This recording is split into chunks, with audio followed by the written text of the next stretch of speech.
दोस्तों नमस्कार। VK knowledge electrical में आप सभी का स्वागत है। कंपटीशन एग्ज़ाम्स के प्रीवियस पेपर लेकर हम एक बार फिर उपस्थित हैं। दोस्तों पेपर यूपीपीसीएल के है और सॉल्यूशन अपना चल रहा था 2021 में जो मार्च में एग्ज़ाम हुए थे उनका है। 20 मार्च 2021 के पेपर की फर्स्ट शिफ्ट का सॉल्यूशन अपने चल रहा था और लगभग 53 क्वेश्चन इसके मैं करवा चुका हूँ आपको। तो आज हम 54 नंबर क्वेश्चन से आगे बात करेंगे और कुछ क्वेश्चंस को आगे सॉल्व करेंगे। और ऑफिशियल आंसर की है, जैसा कि आप सभी जानते हैं कि इसमें आंसर हमें दिए हुए हैं, लेकिन फिर भी हम इसको बेटर तरीके से समझ सके पूरी तरह से एक्सप्लेन करेंगे। आपको बहुत अच्छे से पूरे विस्तार से उत्तर बताने का प्रयास करेंगे। सभी क्वेश्चन को आप लास्ट तक ज़रूर देखना। इस वीडियो को लाइक कर देना और हमारे चैनल पर आप नए हैं तो चैनल को सब्सक्राइब ज़रूर कर लेना। अपने दोस्तों को भी आगे फॉरवर्ड कर देना। चलिए आज के क्वेश्चन से शुरू करते हैं। सवाल पूछा गया कि अल्टरनेटर में जीरो लैगिंग पावर फैक्टर अगर होगा तो आर्मेचर रिएक्शन कैसा होगा। अल्टरनेटर में आर्मेचर रिएक्शन बाहर के पावर फैक्टर पर निर्भर करती है और वो तीन तरह से होती है। वो डीमैग्नेटाइजिंग प्रकार की हो सकती है, मैग्नेटाइजिंग प्रकार की हो सकती है और क्रॉस मैग्नेटाइजिंग प्रकार की हो सकती है। जब लैगिंग पावर फैक्टर हो तो विचुंबकन यानी डीमैग्नेटाइजिंग प्रकार की है। जब लीडिंग पावर फैक्टर हो तो मैग्नेटाइजिंग प्रकार की होती है। जब यूनिटी यानी इकाई पावर फैक्टर हो तो क्रॉस मैग्नेटाइजिंग प्रकार की होती है। ठीक है, सी उत्तर रहेगा, सॉरी डी नहीं होगा, क्रॉस मैग्नेटाइजिंग है। क्रॉस डीमैग्नेटाइजिंग तो कुछ होता ही नहीं है, डी तो ऐसे ही दे दिए इन्होंने। ए, बी और सी तीनों है। ए है लैगिंग पावर फैक्टर का, बी है लीडिंग पावर फैक्टर का, सी है इकाई पावर फैक्टर का। तो याद रखें अल्टरनेटर में तीन तरह की आर्मेचर रिएक्शन होती है और तीनों रिएक्शन बाहर के पावर फैक्टर पर निर्भर करती है। चलिए अगले सवाल की ओर चलेंगे। नेक्स्ट क्वेश्चन पूछा गया कि x और y दो ऐसे पदार्थ हैं जिनमें x की प्रतिरोधकता 10 की पावर -8 ओम है और y की रेजिस्टिविटी 10 की +8 है। तो x और y किस प्रकार के पदार्थ है। भाई सीधी सी बात है, जिसका रेजिस्टेंस माइनस में है वो कंडक्टर है और जिसका रेजिस्टेंस प्लस में है वो इंसुलेटर है। यानी x चालक है और y अचालक है, कुचालक है, इंसुलेटर है। आगे सवाल पूछा कि निम्न में से कौन सा फॉल्ट सामान्यतः अंडरग्राउंड केबल में नहीं होता है। अंडरग्राउंड केबल हैं और इनमें से कौन सा फॉल्ट ऐसा है जो उसमें नहीं मिलता। देखो चालक फॉल्ट कोई फॉल्ट नहीं होता, ठीक है, अंडरग्राउंड केबल में, है ना। शॉर्ट सर्किट हो सकता है, ओपन हो सकता है, अर्थ हो सकती है। कंडक्टर नाम का कोई फॉल्ट नहीं आता है ना, चालक कोई फॉल्ट थोड़ी होता है। बी उत्तर रहेगा।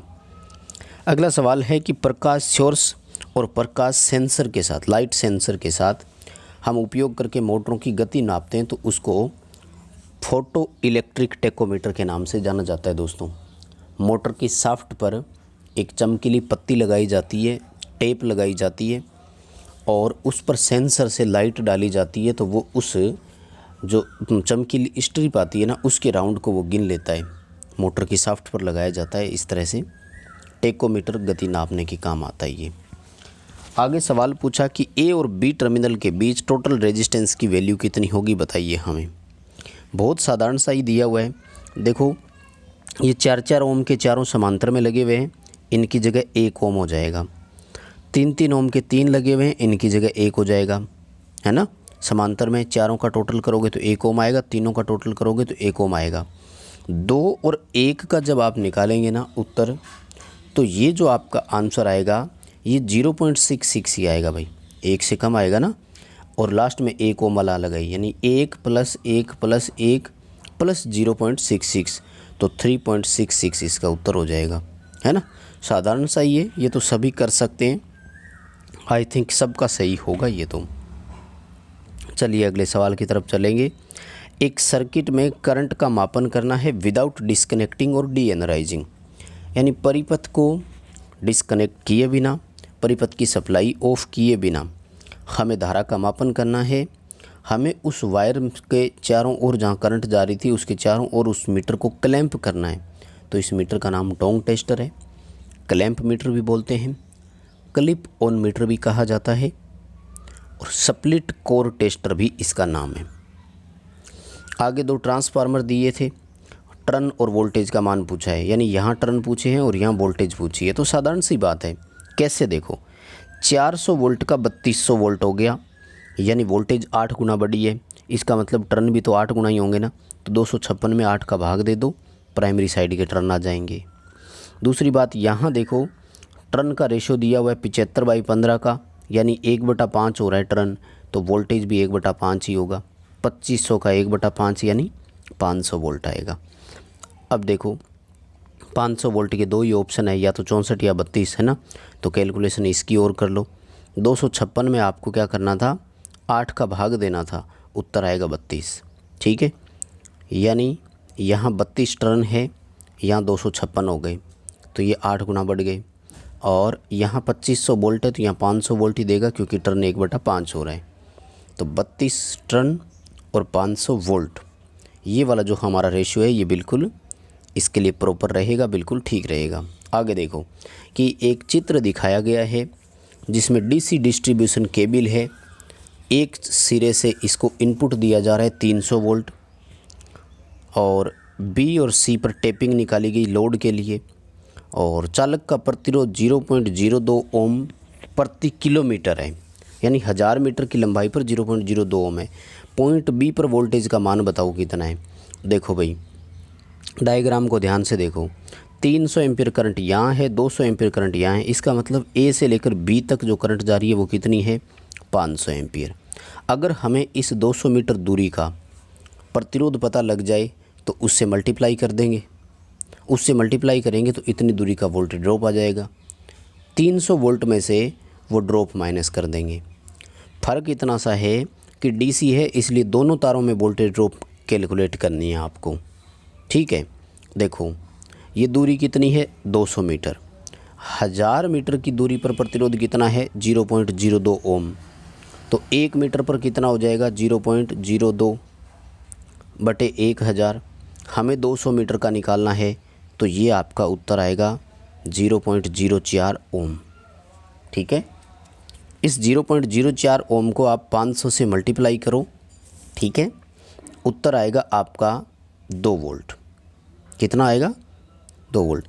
अब दोस्तों 2 वोल्ट एक तार में ड्रॉप हो रहा है, दोनों तार का निकालना है, तो 4 वोल्ट ड्रॉप हो गया। 300 वोल्ट में से 4 वोल्ट निकाल दो, उत्तर आएगा 296 वोल्ट। बताओ बात समझ में आई क्या। बी उत्तर सही रहेगा। 296 वोल्ट जो है हमें यहाँ पर आराम से मिल जाएगा, कोई दिक्कत नहीं होगी। आगे सवाल पूछा कि एक निश्चित फ्रीक्वेंसी के ऊपर सभी फ्रीक्वेंसी को अटेन्यूएट करता है, रोकता है, उस फिल्टर को क्या कहेंगे। एक फ्रीक्वेंसी के बाद अगर सभी को रोकता है तो उसको बोलते हैं लो पास, यानी उससे नीचे वाली मान को गुजरने देता है लेकिन ऊपर वाली को रोक देता है। ठीक है, तो लो पास फिल्टर के नाम से इसको जानते हैं, और बड़ी चीज़ नहीं है। गैर परंपरागत सोर्स में कौन आते हैं, गैर परंपरागत में वो आते हैं जिनको रिन्यू कर सकते हैं, फिर से उपयोग कर सकते हैं। तो ये आ जाएगा अपना सोलर, विंड है ना, जियोथर्मल, ये वाली गैसें जो आ जाएगी। कोयला, डीजल और परमाणु ये जो है ये परंपरागत में आएंगे। 2 तरह के एनर्जी सोर्स होते हैं, परंपरागत और गैर परंपरागत। अल्टरनेटर की सिंक्रोनाइजेशन के लिए कौन सा मेथड काम में लेते हैं। देखो ऑप्शन जितने भी दिए हैं ना, डार्क एंड ब्राइट लैंप विधि का ऑप्शन दिया है। डार्क एंड ब्राइट लैंप विधि में क्या होता है कि 2 को तो ब्राइट की तरह जोड़ते हैं और 1 को डार्क की तरह जोड़ते हैं। ब्राइट का मतलब होता है 2 अलग अलग फेज़ों पर जुड़ते हैं ये तो, और ये जनरेटर और ग्रिड के एक समान फेज़ पर ही जुड़ता है ब्राइट, डार्क वाला। तो 2 ब्राइट होते हैं, 1 डार्क होता है, यानी जब सारी शर्तें सही होती है तो 2 तो बुझ जाते हैं, 2 तो प्रकाशित हो जाते हैं और 1 पूरी तरह से बुझ जाता है। आगे सवाल पूछा, निम्न में से कौन सा कथन सही है। जब चालक तारों के बीच झोल आता है तो चालक एक कैटनरी आकार में ले लेता है। कैटनरी मतलब ऐसे परवलय आकृति, पैराबोला आकृति में झूल जाता है। तो ये बिल्कुल सही उत्तर है, सही कथन है। दूसरा कह रहा है गर्मियों की तुलना में सर्दियों में झोल अधिक होता है, तो ये गलत हो गया। गर्मियों में झोल अधिक होता है और झोल चालकों के तनाव पर निर्भर करता है, ये बिल्कुल बात सही है। तो ए और सी स्टेटमेंट सही है, जबकि बी इसने उल्टा लिख दिया। ठीक है, अगला सवाल है कि किस प्रकार के इंसुलेटर में बहुत सारे इंसुलेटर जो है वो श्रेणी क्रम में जुड़े रहते हैं। तो ये सस्पेंशन इंसुलेटर आएगा, डिस्क इंसुलेटर बोल सकते हो इसको। सस्पेंस यानी ऐसे लटकने वाले होते हैं, डिस्क इंसुलेटर भी बोलते हैं। अनेक डिस्क जो है वो इसमें सीरीज में लगी रहती है। तो सस्पेंशन इंसुलेटर इसका आंसर रहेगा। आगे देखो कि सामान्यतः फूड मिक्सर में कौन सी मोटर होती है, तो ये तो सभी जानते हैं, यूनिवर्सल मोटर होती है, AC/DC दोनों पर ऑपरेट हो सकती है। फ्लेमिंग के बाएं हाथ नियम में कौन क्या दर्शाता है? लेफ्ट हैंड रूल की बात कर रहे हैं, लेफ्ट हैंड रूल मोटर में होता है ना। तर्जनी यानी फर्स्ट फिंगर हमेशा चुंबकीय क्षेत्र को दर्शाती है और अंगूठा चालक के बल की दिशा को दर्शाता है, यानी मोटर की डायरेक्शन ऑफ रोटेशन को दिखाता है। इंडक्शन मोटर जब स्टैंड स्टिल कंडीशन में होती है और जब रनिंग में होती है तो रोटर फ्रीक्वेंसी, देखो जब रुकी भी होती है तब तो सप्लाई फ्रीक्वेंसी के बराबर होती है, अगर रुकी भी नहीं है तो फिर सप्लाई फ्रीक्वेंसी इंटू अनसीएस स्लिप के बराबर होती है। बिल्कुल ये फॉर्मूला तो आप सभी जानते हैं, है ना। रोटर फ्रीक्वेंसी का मान सप्लाई फ्रीक्वेंसी के बराबर जब मोटर रुकी हुई है, स्टैंड स्टिल है, और जब चल रही है तो स्लिप इंटू सप्लाई फ्रीक्वेंसी के बराबर होती है। आगे देखो, जब स्विच बंद हो तो समय नियतांक कितना होगा और जब खुला हो तो समय नियतांक कितना होगा, दोनों का अनुपात बताना है। थोड़ा सा अलग पेपर क्वेश्चन है भाई। देखो टाइम कांस्टेंट R/C से निकलता है, कैपेसिटर वाला है ना। अब जब स्विच खुला हुआ होने का मतलब है कि ये सर्किट में लगा ही नहीं है, 2 कैपेसिटर लगे हुए हैं, तो समांतर में 2 कैपेसिटर लगने से 2C हो गया, लेकिन समांतर में 2 रेजिस्टेंस लगने से 0.5 बनेगा, ठीक है। यानी 2 × 0.5 करोगे तो उत्तर आएगा 1C, यानी एक बार तो टाइम कांस्टेंट कितना आया, ओनली C आया। और जब ये स्विच लगा होगा तब कितना बनेगा, तो उस समय 3C हो जाएगा और 0.5 आएगा, यानी 1.5 हो जाएगा, ठीक है।